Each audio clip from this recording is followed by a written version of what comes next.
habis ni tamatlah kitab kita ni. Tamatlah kontrak saya dengan tuan-tuan pada selama ini. Baliklah saya ke Bangladesh. Dah tamat kontrak, baliklah. Apa lagi? Atau balik ke Indonesia ke. Jadi ini penutup. Tapi bukanlah malam ni penutupnya. Beberapa siri lagi lah. Lepas tu tutuplah buku kita. Bolehlah saya pergi tempat lain pula. Tamat dah kontrak, carilah tu guru lain pula. Baik. Ini suatu khatimah. Khatimah tu artinya apa? Penutup. Kan kita doa Allahumma khtim lana bi husnil khatimah. Ya Allah, bagikanlah aku kebaikan dalam kesudahan hidup aku. Biarlah kesudahan hidup aku dengan kebaikan. Dalam keadaan beriman dan dalam keadaan beramal soleh. Itu namanya khatimah. Penutup. Penutup hidup kita biar dalam kebaikan. Wala taqtim alaina bisu'il khatimah. Bisu itu bukan tak boleh bercakap. Bisu itu artinya dengan sejahat-jahat kesudahan. Jangan kau jadikan kesudahan aku dengan sejahat-jahat kesudahan. Jangan tengah nari-nari, tengah menari itu pula mati. Itu sejahat-jahat kesudahan lah. Tengah merancang macam mana nak menyekat perkembangan Islam, itu mati macam. Boleh tak mati? Tengah merancang, boleh tak? Boleh. Itu sejahat-jahat kesudahan lah. Tengah maki orang, mati. Itu sejahat kesudahan lah. Mudah-mudahan kita mati dalam keadaan beramal soleh, beriman dan beramal soleh. Itu namanya khatimah, sebaik-baik kesudahan. Sebab itu doa tu jangan terbalik tau. Kena jaga betul. Jangan doa Allahumma khtim lana bisu'il khatimah wala tahtim alaina bi husnil khatimah. Itu terbalik. Tahu? Apa katanya? Ya Allah, jadikanlah kesudahan aku dengan sejahat-jahat kesudahan. Dan janganlah kau jadikan kesudahan aku dengan sebaik-baik kesudahan. Itu minta terbalik tu. Kadang-kadang dia tersilap, kita dengar tak tahu mana, amin juga. Sudah minta yang jahat. Tapi Allah tahu dalam hati kita. Janganlah risau benar pula. Allah tahu apa yang terkandung dalam hati kita. Baik, kita baca senang. Ini suatu khatimah pada menyatakan adab bersahabat serta orang yang kenalan, orang yang berkenalan dengan orang yang tiada berkenal-kenalan. Bersahabat dengan orang yang kita kenal atau bersahabat dengan orang yang kita tak kenal. Yang kenal macam mana ciri-cirinya, yang tak kenal macam mana ciri-cirinya. Kita nak tahu macam mana, boleh ke tak boleh kita bersahabat dengan dia. Orang yang tiada berkenal-kenalan daripada umum segala muslimin. Tapi nak jadikan sahabat tu biar muslimin, biar sesama orang Islam. Orang kafir jangan jadikan sahabat. Kerana orang kafir tu kita patut jauh dari mereka, keras terhadap mereka, kasar terhadap mereka. Assert yourself between you and the kafirin. Kena tegas. Asyidda'u 'alal kuffar ruhama'u bainahum. Tegas, keras terhadap orang-orang kafir tetapi berkasih sayang terhadap sesama mereka. Kita hari ini terbalik. Dengan orang kafir punya lebay, berpeluh-peluh, dengan sahabat-sahabat bergaduh saja. Dengan orang sama Islam. Patutnya terbalik Okey. Ketahui olehmu bahawasanya manusia pada hakmu, bukan hakam tu hakmu, ada 3 perkara. Manusia pada hakmu itu 3 perkara. Pertama, sahabatmu. Manusia ni semua tu sahabat kita. Satu yang pertama, sahabatmu, yakni taulanmu. Dan kekasihmu.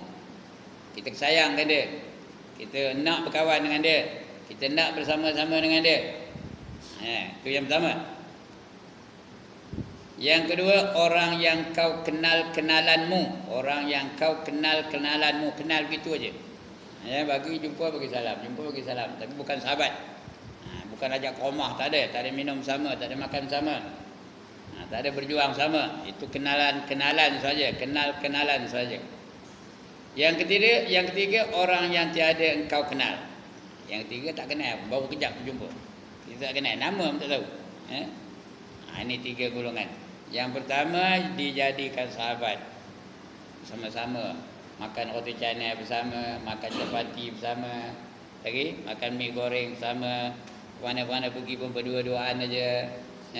Itu namanya apa? Sahabat ataupun kekasih. Orang yang kita kasih. Tak kira lelaki atau perempuan. Kalau perempuan lain pula. Kalau lelaki lain juga jangan. Tapi kekasih tu. Ajak dia sekali makan, duduk sama-sama bujang umpamanya. Itu sahabat tu.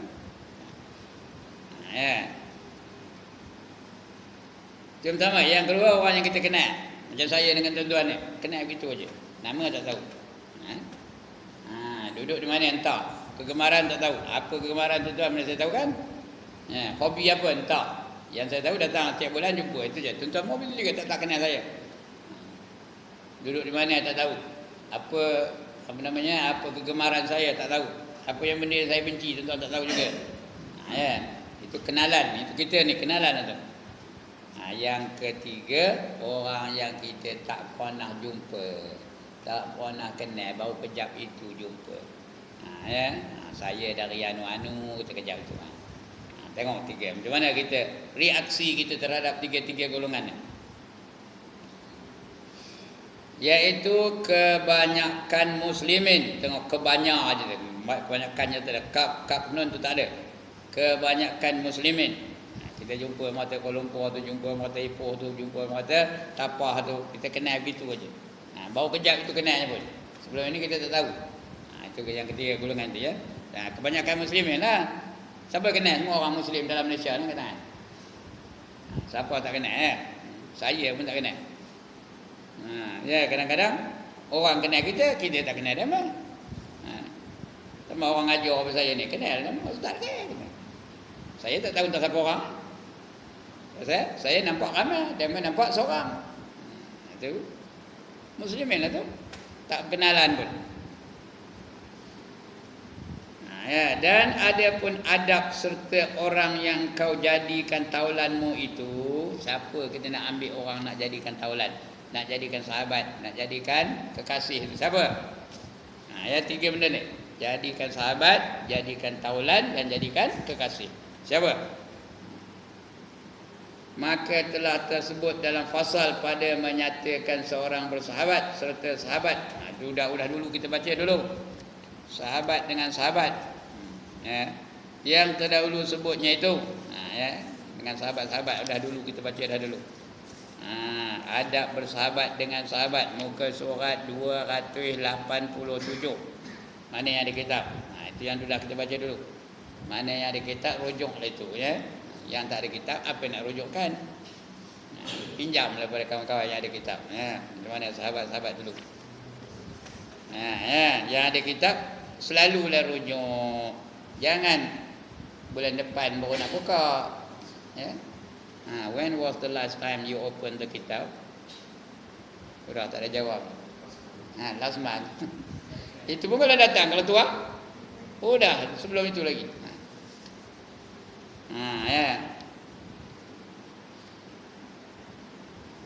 Dan setengah daripada adabnya sudah kita baca dulu. Sebutnya itu ada pun adab serta orang yang kau kenal itu. Beberapa perkara yang nak jadikan taulan tu dah kita baca dulu, dah tahu. Macam mana keadaan dia, sikap kita terhadap dia macam mana, sikap dia terhadap kita macam mana. Sudah kita baca dulu, ingat ke tak? Tak ingat, mana buatnya siapa nyuruh tak ingat.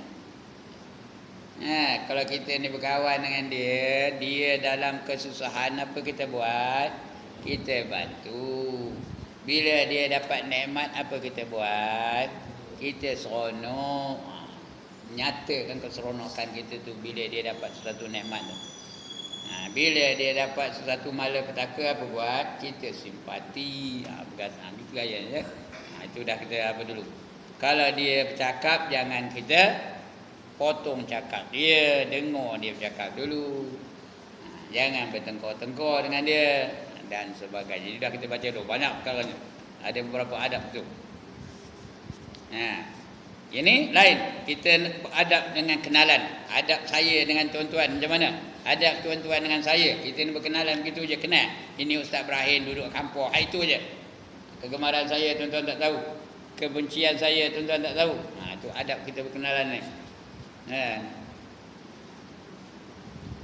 Ada beberapa perkara adab itu. Setengah daripada adab serta mereka itu bahawa jangan hinakan seseorang daripada mereka itu. Jangan ada pula ngabar ustaz mentokar ustaz tu buruk benar, jangan menghina mentokar tu. Pakaian ustaz tu Allah tu camping buruk benar, tak sesuai jadi ustaz. Jangan menghina orang begitu. Jangan hina akan seorang daripada mereka itu, maka bahawasanya tiada engkau ketahui akan mereka itu, mudah-mudahan ia terlebih baik daripada kamu. Dia terlebih baik daripadamu. Mana kamu tahu? Walaupun zahirnya dia katanya buruk, pakaiannya tak elok, jangan dihina dia. Mungkin dia lebih baik dari kamu. Kita ingat itu koyok aja. Macam orang tabligh itulah. Tahu orang tabligh, jangan kita hina dia tu. Ada di kalangan mereka yang doktor, tahu dah.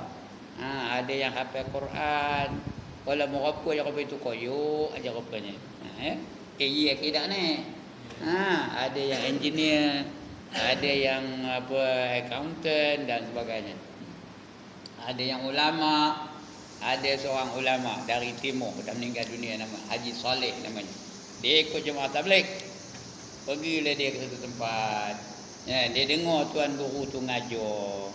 Tuan guru tu pula jenis yang sangat tak suka kepada jemaah-jemaah Islam. Sampai dihina hanya tuan guru tu. Haji Saleh tu hafal Quran tahu. Dah tua dah pun. Ada waris apa ke timur tu, ada orang nama Haji Saleh nama. Dah meninggal dunia dah pun. Dia tu ketika dia mempunyai apa gelornya perjumpaan, dia apa gelornya ijtima' ke apa gelornya. Perjumpaan itu dia menampak dalam gelap tu ada cahaya. Rupanya dia tengah baca Quran. Cahaya dari mana datang, entah bercahaya di tempat dia. Itu Haji Saleh tu. Dia dengar tuan guru tu ngajar. Tuan guru tu mantel kumpulan-kumpulan dakwah ni. Apa buat, pergi ke sana kemari kita. Bingung di rumah tinggal anak bini dan sebagainya. Ini nunjuk pada Tuan Haji Saleh. Ini ada tua bangkit. Apa cekip jalan sana kemari, duduk di rumah. Kata dia Tuan Haji Saleh tu nak belajar tuan. Itu dah apa. Padahal dia pun tuan guru tahu. Kalau saya apa itu macam ni agak. Kalau saya kamu mana tahu apa baca ayat Quran, wal takum minkum ummatun yad'una ilal khair wa ya'muruna bil ma'ruf wa yanhauna 'anil munkar wa ulaika humul muflihun. Kamu tak pernah dengar ayat ni? Kalau saya begitulah. Tapi ini tuan guru ni tawaduk betul tahu, nak belajar tuan. Lepas tu yang dia tu dia seorang je betul, yang jemaah yang lain tak tahu, tak kenal dia pun. Dia mana keluar sama-sama. Tak kenal siapa dia. Lepas itu mereka pergi jalan lagi dari surau ke surau, dari masjid ke masjid. Jumpa tuan guru ni. Rupanya dia tengah ngajar. Oh, tuan guru rupanya. Ya, orangnya dihina dia. Ustaz dulu kata. Rupanya dia tuan guru. Begitulah dia. Orang ni lebih baik. Agak-agak mana lebih baik? Tuan guru tadi ke ustaz yang dia tu? Tuan guru tu lebih baik hafal Quran pula tu ya. Inilah dia tuan-tuan. Jangan kita menghina seseorang di atas dasar rupa, di atas dasar benda-benda yang zahir. Mungkin dia lebih baik daripada yang menghinanya. Orang putih pada cakap, don't judge a book by its cover. Faham ke dia macam orang putih ni? Don't judge a book by its cover.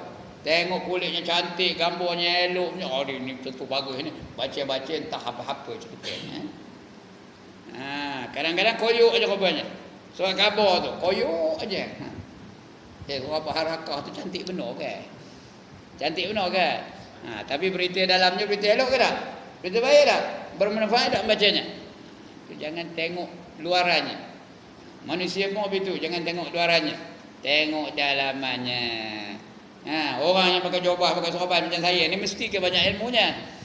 Mesti ke banyak ilmu. Kalau tengok luaran hebat benar, ustaz ni macam hebat benar.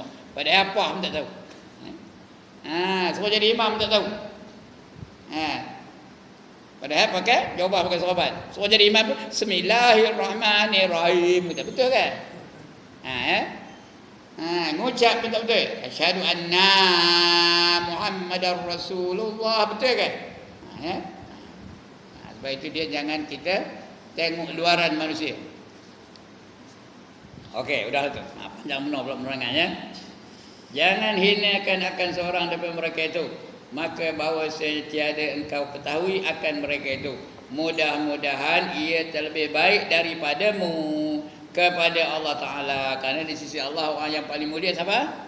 Orang yang bertakwa. Inna akramakum indallahi atqakum. Sesungguhnya orang yang mulia di sisi Allah ialah kamu-kamu yang bertakwa. Kita tak tahu. Mungkin dia lebih baik pada Allah. Udah, itu satu. Dan setengah daripadanya bahawa jangan engkau ta'zimkan akan mereka itu sebab dunia mereka itu. Artinya apa? Jangan kamu membesarkan mereka itu kerana mereka memiliki dunia. Mentang-mentang dia ada kereta besar, mentang-mentang dia pakaiannya smart, bos jaket sana kemari, keretanya pula Lamborghini, agaknya dah ya. Jangan kerana itu pula kita pergi jumpa dia, bukakan pintu tokonya, cium tangan dia. Rupanya pencuri. Boleh tak pencuri pakai Lamborghini? Apa tak bolehnya? Rompak boleh tak? Boleh. Dia pukul pencuri kereta tu, korang yang sana masuk. Dia belagak je rupanya. Padahal rupanya driver je. Driver tuannya. Jadi jangan kita terpesona dengan lagak dunia seseorang itu. Bukan salah memuliakan, tapi jangan membesarkan dia kerana dunia yang dia miliki. Kerana mungkin dia itu menjadi orang yang dibenci oleh Allah, orang yang dimarah oleh Allah. Yang ini sebab kekayaan mereka itu, atau sebab harta mereka itu harta tu alif ra ta alif tu, bukan alif da ta alif ya, harta. Dalam kitab tu harta. Tapi bacanya jadi kalau kita tengok tu adta gitu ya, tak betul, harta. Dengan sebab harta mereka itu atau sebab kemuliaan mereka itu, mentang-mentang dia ada jawatan besar. Jangan kita membesarkan dia kerana jawatannya. Kerana dia DO umpamanya, bukan benar cium tangannya. Kerana dia apa? Kerana dia orang besar jajahan umpamanya. Tak payah memuliakan dia. Kerana apa? Kerana kebesaran pangkatnya. Kerana pangkat itu hanya di dunia saja. Di akhirat belum tahu lagi dia berpangkat macam itu atau tidak. Kerana bahawa dunia ini sangat hina kepada Allah Ta'ala. Dunia ini di sisi Allah hina je. Qul mata'ud dunya qalil, kata Allah. Katakan wahai Muhammad, dunia ini mata bendanya hanya sedikit. Wal akhiratu khairul liman ittaqa, dan akhirat itu lebih baik bagi mereka yang bertakwa. Wa mal hayatud dunya illa mata'ul ghurur, kata Allah lagi sekali ya. Dan tidak kehidupan di dunia ini melainkan mata benda yang menipu daya. Dia menipu daya je. Lepas itu kita kejar dunia, akhirnya tertipu ke tak? Tertipu. Siapa kejar dunia mengabaikan akhirat, nanti akhirnya akan tertipu.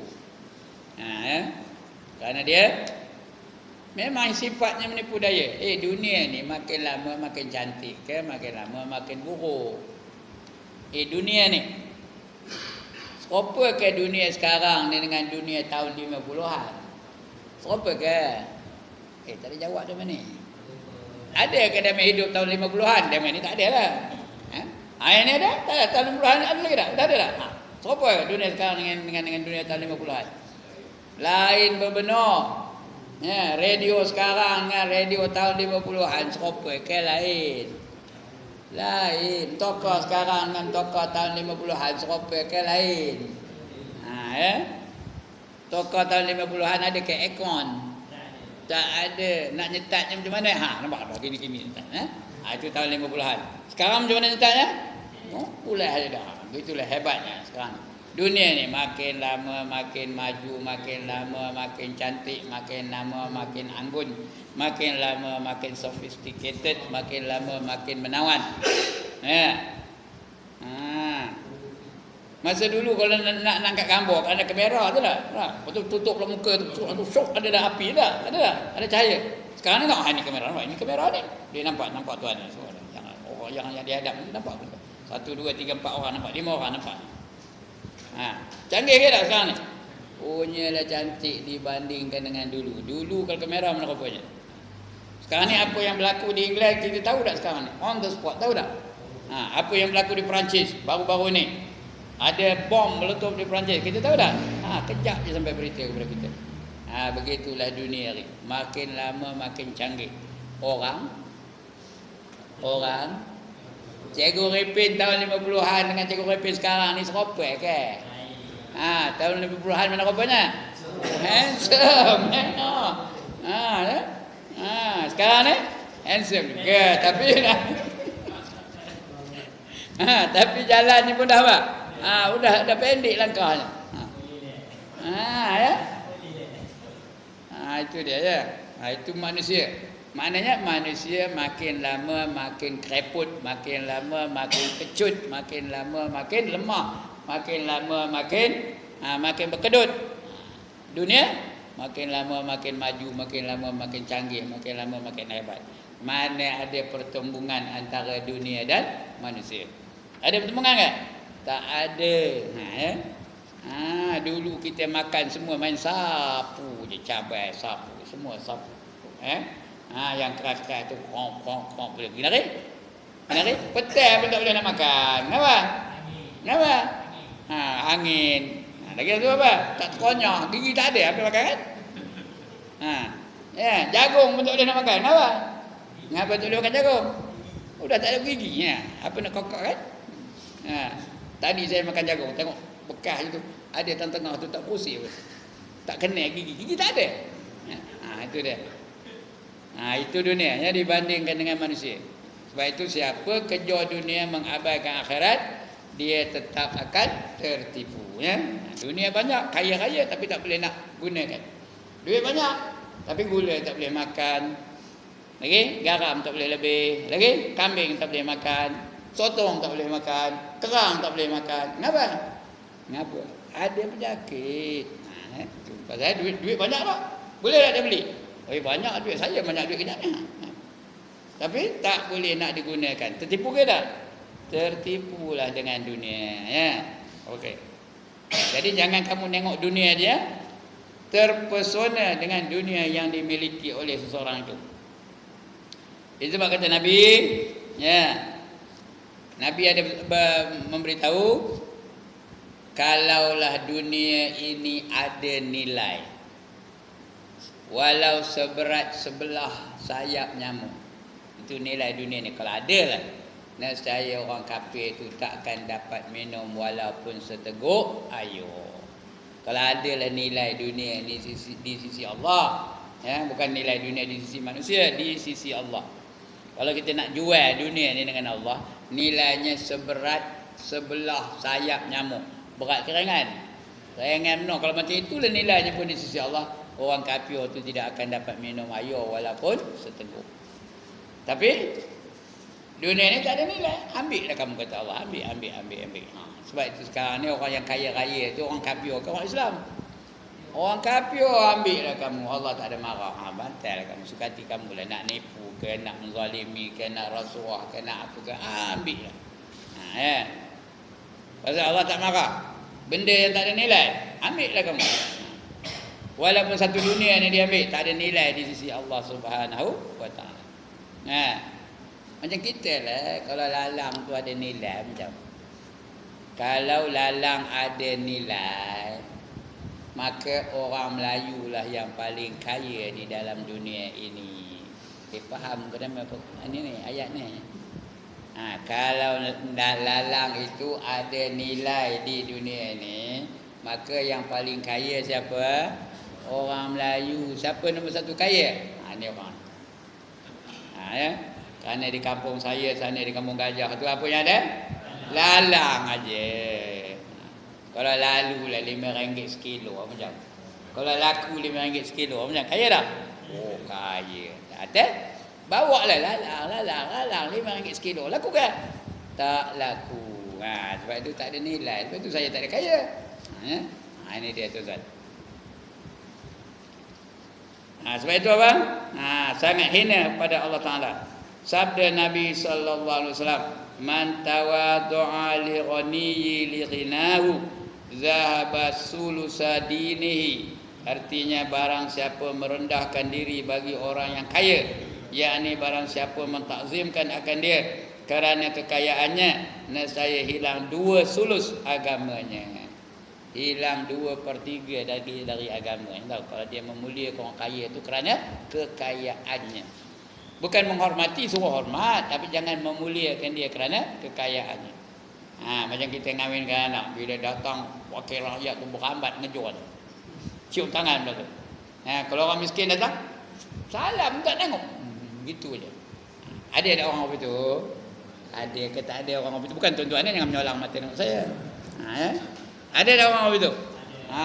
Kalau datang menteri ke sebulan ceritanya, dia ngawinkan anak, menteri tu datang tahu katanya. Dia tu kawan aku tu katanya. Padahal baru kenal kejap tu je.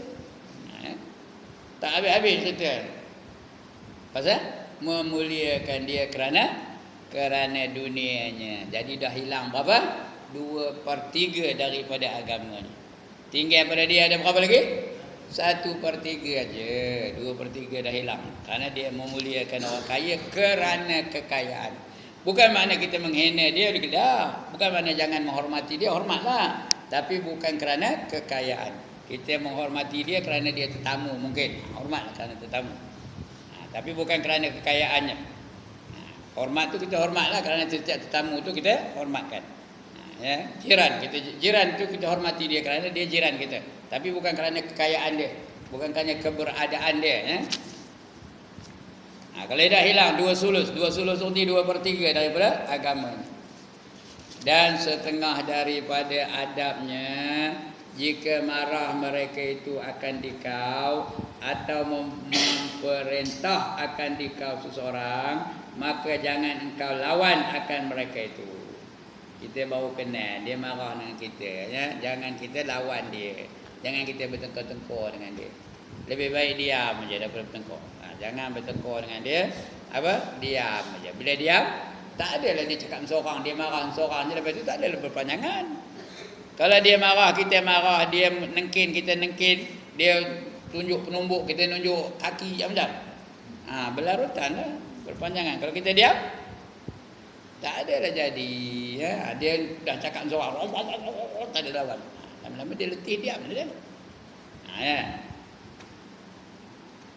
Maka jangan engkau lawan akan mereka itu. Dan setengah daripadanya bahawa jangan engkau suka kepada mereka itu sebab memuliakan ia akan dikau. Ini pun satu juga. Jangan kamu gemurkan dia sebab dia memuliakan kamu. Bila begitu guru macam saya ni lah. Orang datang, dia datang tercium tangan. Kita pun gemurkan dia. Bila apa-apa hal nak jumpa dengan dia je. Pasal dia memuliakan kita. Yang tak benda salam tu buat tak tahu. Kita pun tak tahu. Jangan apa itu. Layan manusia sama rata. Tak kira lah dia memuliakan kamu atau tidak. Hormati mereka itu. Layanan yang sama kepada mereka itu. Itu dia. Jangan kerana dia nampak memuliakan kamu, kita pun sukakan dia. Bukan.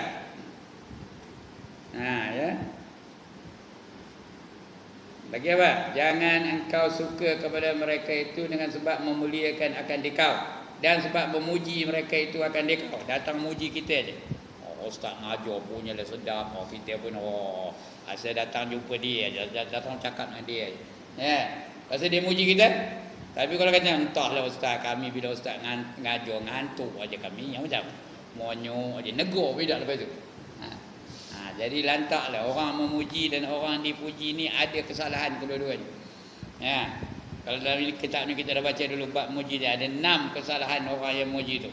4 orang yang memuji, 2 orang yang kena puji. Kadang-kadang dia memuji tu ada sebab. Ada udang di sebalik batu. Orang sekarang kata ada udang sebalik mi kata. Ada tujuan. Dia puji benar. Saya muji Tuan Jarepin. Tuan Jarepin ni pagi-pagi benar-benar dah kembang apa dia tu buat menjaga RM10. Itu tujuan muji Kadang-kadang dia dia tidak bermaksud untuk memuji itu, tapi kerana protokol kena puji juga. Macam kita puji raja, puji pemimpin ya. Kita puji raja. Kerana tuanku lah negara kita ini menjadi maju, padahal raja tu menjahanamkan negara kita. Ada tak? Menteri kan, kita puji menteri kerana kebijaksanaan tuan memerintah negara ini, maka negara ini sudah menjadi maju. Ya. Padahal bila beli barang kena GST. Adakah kita bermaksud untuk memuji benar-benar dari hati ke pujian tu? Tak ada ya. Itu di antara sebab jangan memuji manusia. Jangan pula mengeji, tapi biarkan dia begitu saja. Tak payah puji, tak payah keji. Kemudian sebab memuji mereka itu akan dikau, dan sebab menyatakan kasih ia akan dikau. Kadang-kadang dia sebut kasih akan dikau tu kerana ada tujuan. Ada tujuan yang lain. Kerana jikalau engkau periksa akan hakikat yang demikian itu, nescaya tiada engkau dapat akan dia. Sebenarnya dia bukan kasih akan kita. Dia kasih dengan duit kita, dia kasih dengan kedudukan kita, dia kasih dengan apa. Kadang-kadang begitulah. Saya dulu ada berjual di market dulu, masa baru pencen tu. Berjual di market tu, ada seorang anak Cina. Hari-hari belinya. Dia beli kadang-kadang cili sos, kadang-kadang kicap dan belinya. Rupanya dah 3-4 kali beli tu dia jumpa saya. Awak kenal ke itu? Masa itu ada kawan saya namanya, dia orang besar di majlis tu lah. Haji Sudin namanya. Kenal tak kenal Haji Sudin? Allah yarham namanya. Awak kenalkan dia, tolong rekomen saya mau menjaga ni gitu. Rupanya itu sebab dia beli tu. Bukannya sebab apa? Bukannya sebab dia betul nak beli, kerana dia nak saya nolong dia. Suruh rekomen ke dia tu, bagi lesen untuk dia berniaga di market tu. Contoh aja lah. Jadi ada tujuan, patutlah dia macamnya hormat benar rupanya. Rupanya dia nak saya buat sesuatu benda. Begitulah, jangan, kita kena tahu taktik-taktik mereka itu. Pada hakikatnya tidak demikian. Nescaya tiada engkau dapat akan dia. Alright, setengah daripadanya bahawa jangan engkau takjub. Apa itu takjub? Kagum, heran, itu takjub. Jangan engkau takjub. Apa yang takjub tu? Jika ada dicela oleh seseorang padahal engkau ghaib. Jangan engkau takjub jika engkau dicela oleh seseorang padahal engkau ghaib, dan jangan engkau marah akan dia. Kalau orang ngata kita ketika kita tak ada di tempat itu, kita dapat cerita aja, jangan marahkan dia, jangan heran, jangan takjub. Memang manusia ni selalu itu perangainya. Dia nampak kesalahan orang lain aja. Dia tak nampak kesalahan dirinya sendiri. Jadi orang yang nak jadi imam, nak jadi ustaz, nak jadi pemimpin, kena hadapi risiko itu. Ada orang kata di belakang dia, jangan marah. Kadang-kadang yang dikatanya itu benar, cuma dia tak ngabar pada kita aja. Kadang-kadang tak betul, kadang-kadang betul. Yang tak betul itu kita lupakan begitu saja. Kalau yang betul tu, kita buatlah perubahan dalam diri kita ya. Itu kalau ada orang kata begitu. Ini marah dengan dia. Kenapa kamu kata aku gini-gini? Aku tumbuk lepas tu. Padahal yang dikata itu kadang-kadang memang benar pun. Itu sebab kata saya dulu banyak. Mula saya ngajar dulu ada tak? Tanda ilmu yang memberi manfaat itu diantaranya kita kenal kelemahan diri kita sendiri. Itu tanda ilmu itu memberi manfaat. Kita tahu kelemahan kita, kita tahu kekurangan kita, kita tahu kecacatan kita. Bila tahu tu kita boleh buat perubahan. Yang jadi masalah ni kita tak tahu. Kita ingat kita ni perfect, kita ingat kita ni sempurna. Sedangkan mana ada manusia yang sempurna. Itu dia. Jadi jangan marah. Jangan engkau marah akan dia. Dan setengah daripadanya jangan sekali-kali engkau tamak kepada harta mereka itu, dan kepada kemegahan mereka itu, dan kepada pertolongan mereka itu. Maka jika engkau meminta hajatmu daripada seseorang, maka memberi ia akan dikau, maka hendaklah engkau mengucap syukur akan dia. Dan jika tiada ia memberi akan kau, maka jangan kau marah akan mereka itu. Jangan kau cela akan dia, maka engkau uzurkan akan dia. Dan jangan engkau mengadukan halnya itu kepada orang yang lain daripadanya. Apa dia? Tengok terus sekali. Apabila kamu meminta suatu hajat kepada seseorang, saya nak minjam duit RM50 kepada Cikgu Repin. Kata Cikgu Repin, minta maaf dah Ustaz, saya nak dah kekeringan duit. Jangan marahkan dia. Jangan ini aja kedekut, ada yang pun bakhil, tak guna, orang dalam susah pun tak nak nolong. Jangan marahkan dia. Mungkin dia betul-betul dalam kesusahan, tak boleh nak tolong kita. Jangan pula lepas itu cerita orang lain pula. Tadi ya Allah, Cikgu Repin tu aku minjam dengan duit haram, baginya kedekut pun benar. Padahal itu hak dia. Dia nak bagi ke tak nak bagi ke, hak dia. Kita tak ada kuasa untuk menentukan sama ada dia bagi atau tak bagi. Jangan cerita pada orang lain pula. Jangan kau marah mereka itu, dan jangan kau cela akan dia. Jangan cela akan dia. Tak guna, kedekut, bakhil. Lagi apa? Tangkai jaring, tai hidung, masin. Jenuh, habis. Dah berapa perkataan orang kita ngata dia. Yang pertama bakhil, yang kedua kedekut, yang ketiga tai hidung masin, yang keempat tangkai jaring, yang kelima genggam mayu tak tiri. Padahal dia memang ketika itu dalam kesusahan, tak boleh nak tolong kita. Kemudian cerita orang lain pula, saya cerita pada sahabat-sahabat yang sini pula. Cikgu Repin tu ya Allah, jenuh. Dia bukan tak tahu aku dalam kesusahan, tapi dia tak nak nolong juga.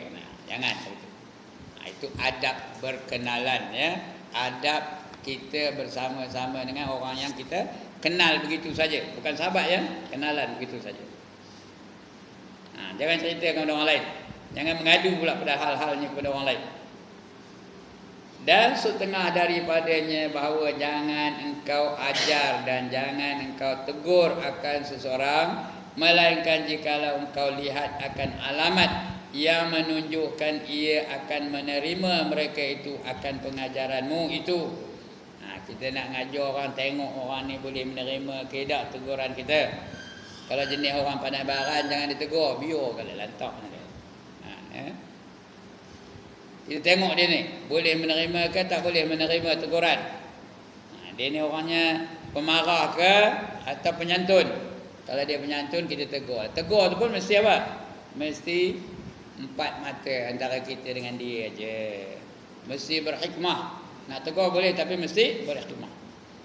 Sama ada dia jadi imam, bacaannya tak betul ke, nak tegur dia secara berhikmah lah. Biar dia sedar kesalahan dia.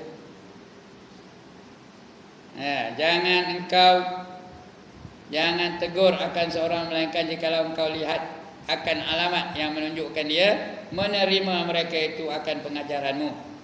Dia nak menerima tak pengajaran kamu? Maka jika tiada yang demikian itu, nescaya tiada dapat mendengar perkataanmu, dan jadi ia membantah atasmu. Dan apabila tersalah mereka itu dalam masalah, mereka itu benci akan dikau. Kalau kamu tegur dia betul-betul salah, tapi dia tak suka kena tegur, apa jadinya? Dia akan benci kepada kita. Kalau kita tegur tuan-tuan, saya ramai orang benci ni. Bukan melawak, betul ya. Hari ni ramai orang benci. Pasal kami di kumpulan di masjid tu, lepas aja subuh kami baca Quran. Baca Quran tu bersemak lah. Saya lah tukang nyemaknya.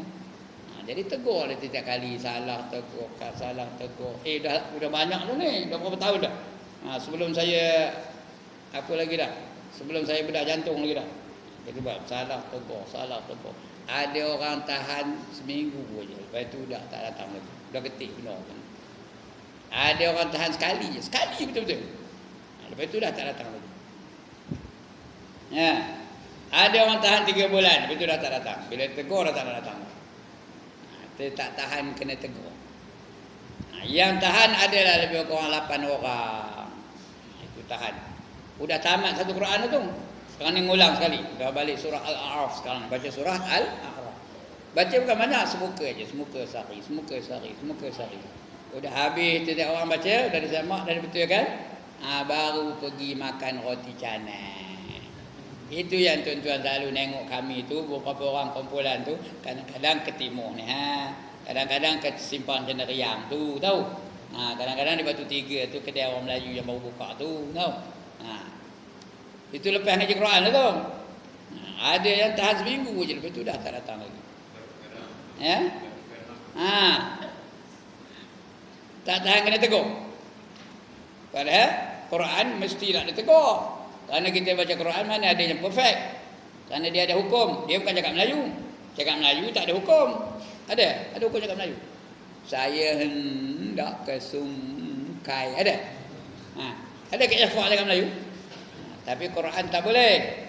Ada ikhfa, ada idgham, ada mat asli, ada mat wajib, ada mat jaiz. Lagi ada qala-qala, ada izhar dan sebagainya. Dia kena tegur. Kalau baca depan saya lah, dengar mesti tegur. Tapi ada yang tak menerima. Yang merajuk pun ada. Sampai sekarang ni merajuk ada lagi. Pasal tak boleh nak ditegur. Arti mana kena tegur? Mestilah tengah orang ramai, tengah dia baca, dia tegur. On the spot kena tegur.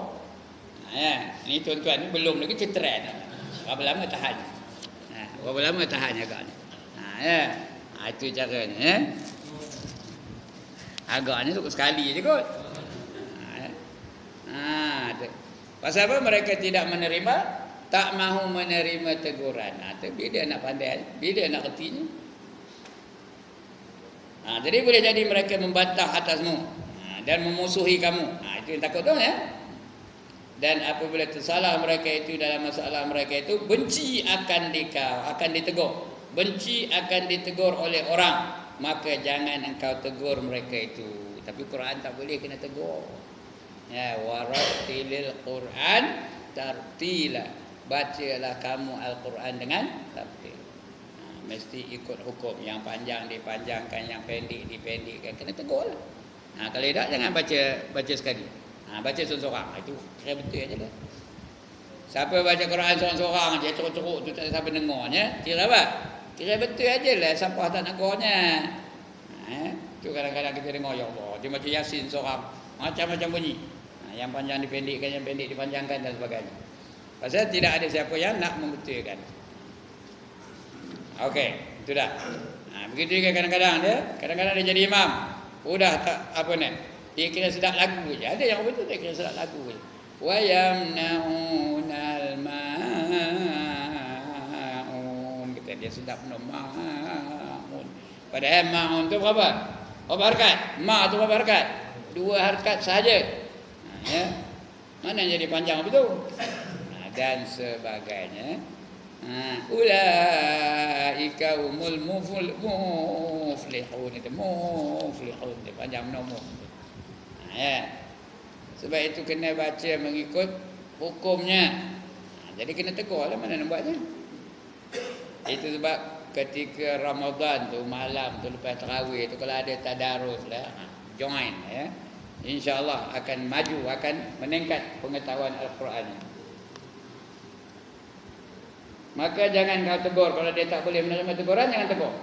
Kerana mereka itu yang demikian membawa kepada perkelahian. Boleh membawa kepada perkelahian. Melainkan jika jadi sebab yang demikian itu berbuat maksiat. Itu kena tegur. Bila ada orang buat maksiat, kena tegur ya. Sebab ini apa? Ini perintah dari Nabi. Man ra'a minkum munkaran falyughayyirhu biyadihi. Fa in lam yastati' fa bi lisanihi, fa in lam yastati' fa bi qalbihi, wa dzalika adhaful iman. Kata Nabi ya. Siapa nampak satu kemungkaran, hendaklah dicegah dengan tangannya. Artinya dengan apa? Dengan tangan tu. Dengan kuasa yang ada padanya. Itu dengan tangannya. Ya. Kalau orang bawah tangan kita melakukan kemungkaran, ubah dia dengan tangan kita, tegur dia dengan tangannya. Anak tak semayang, apa buat? Anak tak semayang, dah umur 10 tahun, apa buat? Pukul dengan tangan tu, piak dengan tangan. Kalau tak boleh dengan tangan, dia dah badan besar daripada kita. Pasal kita tak ada negur dia dah 10 tahun, dah 25 tahun baru negur. Ngapa kamu tak semayang? Dia tanya, Apa buat? Tegur dengan lidah. Gunakan perkataan. Tambah kalau dia pangkat besar. Dia pangkat besar. Dia kerja DO. Kita piun aja. Pergi rumah dia, tengok dia tengah makan seluar pendek. Macam tegur. Itulah yang paling susah. Menegur orang yang kita ada kepentingan daripadanya. Kita hendakkan dia sign borang. Borang beasiswa nak masuk anak yang masuk universiti. Pergi jumpa dia. Tengok dia baru balik main tenis pakai seluar pendek je. Kita pun tegur dulu. Ngapa tuan pakai seluar pendek ni? Tidak terjela aja lutut tu, tidak kemalu kita. Awak dah tua. Udah dekat 60 lebih. Kalau 60 dah pencil lah. Ini belum pencil lagi. Dah dekat 60. Kenapa pakai seluar pendek? Dia tak malu ke tengok dia orang? Lepas tu udah kita kata macam-macam, tolong sign tuan. Siapa boleh tahan? Siapa boleh buat ambil tangan?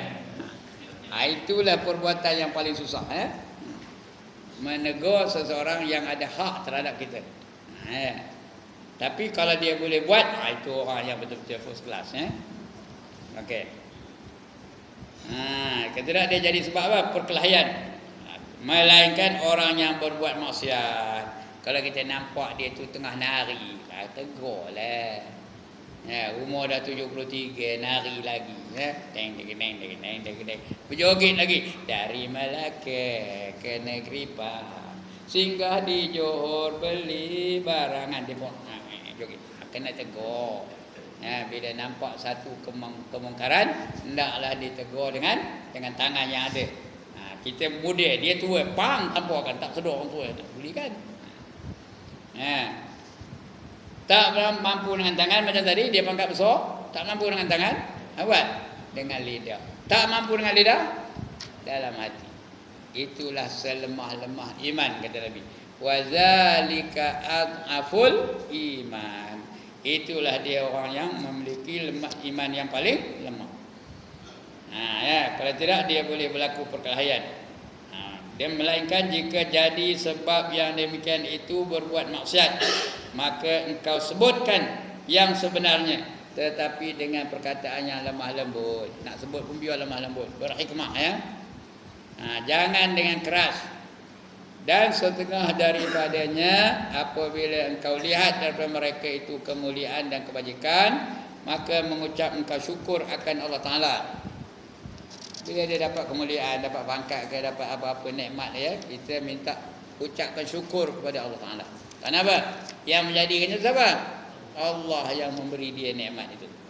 Anak kawan kita umpamanya, kita baru kenal dengan dia, anak dia ambil perasa SPM, tengok dapat 12A.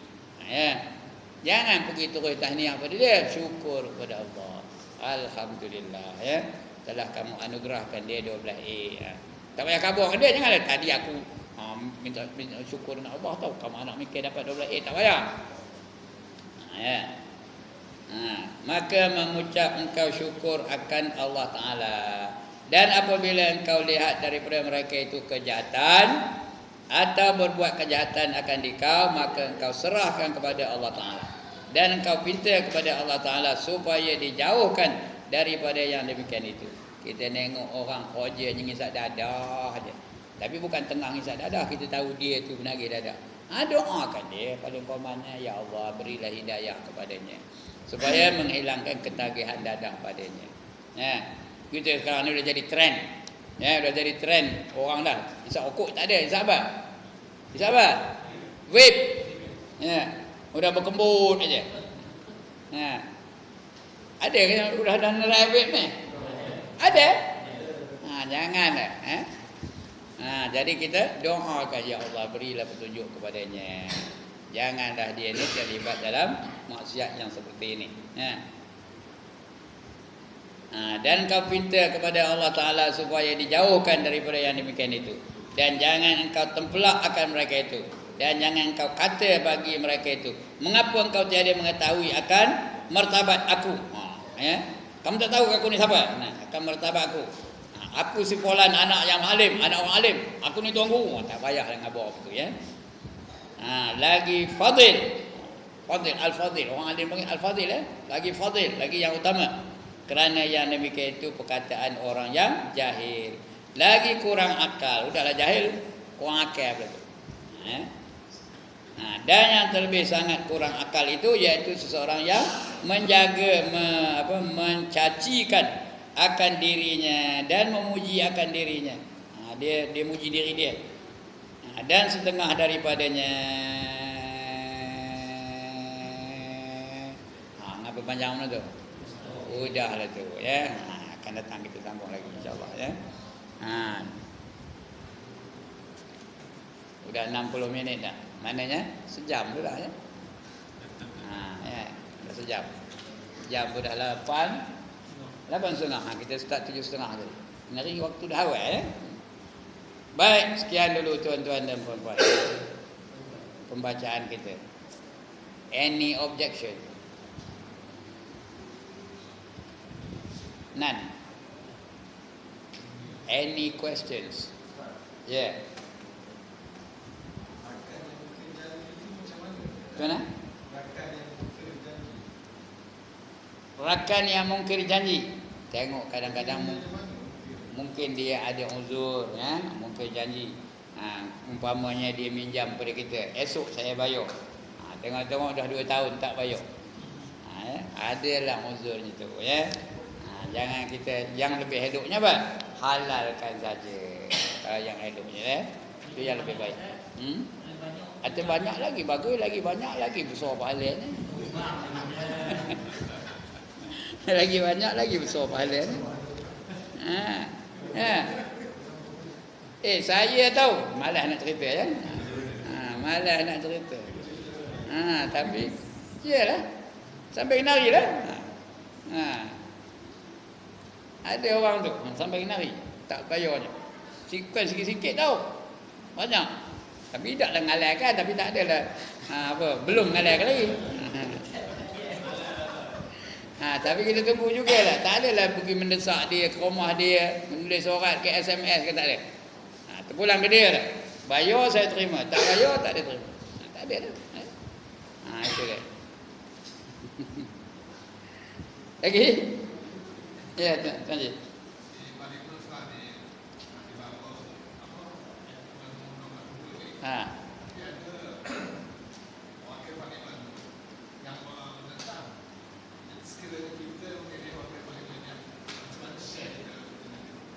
Kan ada ayat Quran, wa ta'awanu 'alal birri wat taqwa wa la ta'awanu 'alal ismi wal 'udwan. Apa artinya? Bertolong bantulah kamu dalam hal-hal yang membawa kepada kebaikan dan membawa kepada ketakwaan. Dan jangan kamu bertolong bantu dalam perkara-perkara yang membawa kepada dosa dan membawa kepada permusuhan. Kalau dia benda itu membawa kepada dosa, jangan kita tolong bantu. Kalau kita tolong bantu, kita syubhat dengan dia. Sama lah hukum.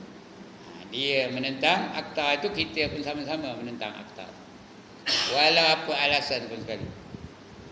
Kerana hudud ni hukumnya apa? Wajib. Apa kata wajib? Dibuat dapat pahala, ditinggalkan berdosa. Jadi kita yang menjadi pengundi ni pun tengok siapa orang yang kita undi. Kalau dia tu orang yang menentang pelaksanaan hukum Islam, kita undi juga, maka berdosa lah kita. Itulah wallahu a'lam. Okey.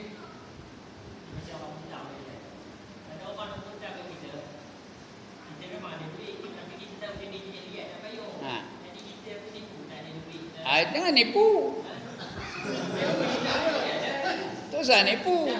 Tak usah bagi. Kita tak bagi, tidak aku nak bagi kamu tu dah. Sombong lah dia yang kata sombong, kita dapat pahala. Dia yang kata kita sombong, dapat tak kita pahala? Dapat kita pahala. Dia lantak dia kata sombong. Tidak aku nak bagi kamu kata, aku tak bagi. Lantak dia kata kamu kedekut lah, bakhil lah, haji bakhil lah, tangkap jarina, lantak lah. Lagi dia ngata kita, lagi kita dapat pahala. Pasal hak tu hak kita. Kita nak bagi ke tak bagi pun hak kita. Kenapa tak bagi? Saja aku tak nak bagi kamu, tu dah. Sah. Lagi. Habis. Okey, sekianlah dahulu tuan-tuan dan saudara-saudara. Mudah-mudahan kita dapat sesuatu yang baik pada malam ini. Dapat kita melaksanakan hidup kita sesuai dengan kehendak Allah dan Rasul. Menjadikan Rasul itu sebagai contoh dan suri teladan, dan dapat kita keampunan dari Allah Subhanahu wa taala. Sekian dulu, aqulu qauli hadza wa astaghfirullahal azim li wa lakum.